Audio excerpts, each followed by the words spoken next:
اعوذ باللہ من الشیطان الرجیم بسم اللہ الرحمن الرحیم۔ آج کا میرا موضوع ہے مشہور شعری اصطلاحات کا تعارف۔ تو مشہور شعری اصطلاحات جو ہیں ان میں سب سے پہلے ہے مصرع۔ مصرع کے لفظی معنی کواڑ یا دروازے کے پٹ کے ہیں۔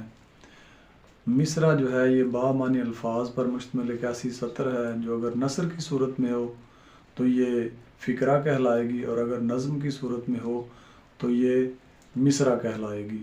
مثال کے طور پر علامہ محمد اقبال کا مشہور شعر ہے کہ محمد سے وفات نے تو ہم تیرے ہیں، تو ان کے اس شعر کا یہ جو ہے میں نے پہلا مصرع پڑھا ہے، تو یہ ایک مصرع ہے۔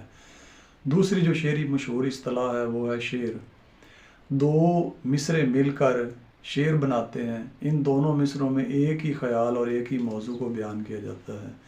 مثال کے طور پر جو میں نے پہلے مصرع پڑھا اسی کو پورا کر دیتے ہیں کہ محمد سے وفات ہونے تو ہم تیرے ہیں، یہ جہاں چیز ہے کیا لوح و قلم تیرے ہیں۔ تو یہ ایک پورا شعر ہے اور پورے شعر میں ایک ہی موضوع عنوان کو بیان کیا جاتا ہے۔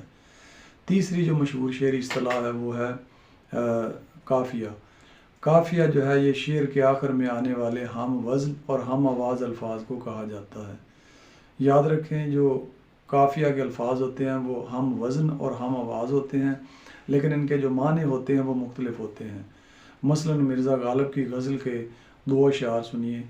دل ناداں تجھے ہوا کیا ہے، آخر اس درد کی دوا کیا ہے، ہم ہیں مشتاق اور وہ بیزار، یا الہی یہ ماجرا کیا ہے۔ تو یہ جو دو شعر میں نے پڑھے ہیں ان میں دوا، ہوا اور ماجرا یہ تین قافیے آئے ہیں۔ چوتھی جو شعری اصطلاح ہے وہ ہے ردیف۔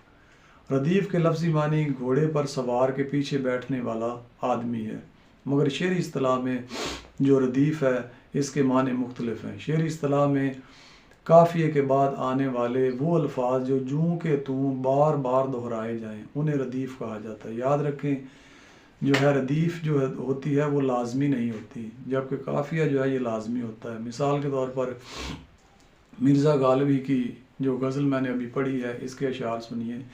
دل ناداں تجھے ہوا کیا ہے، آخر اس درد کی دوا کیا ہے، ہم ہیں مشتاق اور وہ بیزار، یا الہی یہ ماجرا کیا ہے۔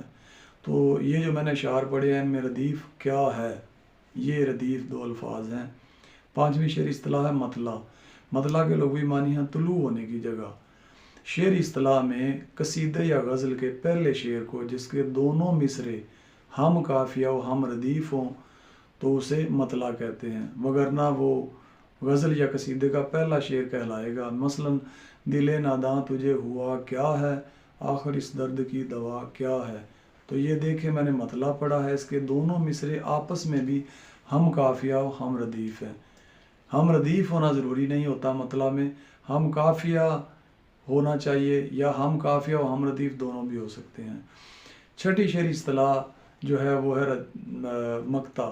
مقطع کے لفظی معنی قطع کرنے یا کاٹنے کی ہیں، جبکہ شعری اصطلاح میں غزل یا قصیدے کا آخری شعر جس میں شاعر اپنا تخلص بھی استعمال کرے اسے مقطع کہتے ہیں۔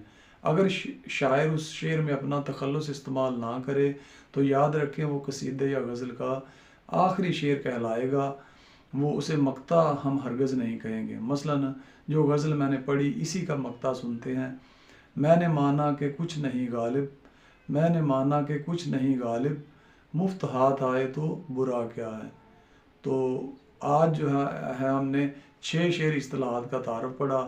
اگلی ویڈیو میں انشاءاللہ ہم مزید شعری اصطلاحات کے حوالے سے پڑھیں گے، تو ویڈیوز کو دیکھنا جو ہے وہ نہ بھولیے۔ السلام علیکم ورحمۃ اللہ وبرکاتہ۔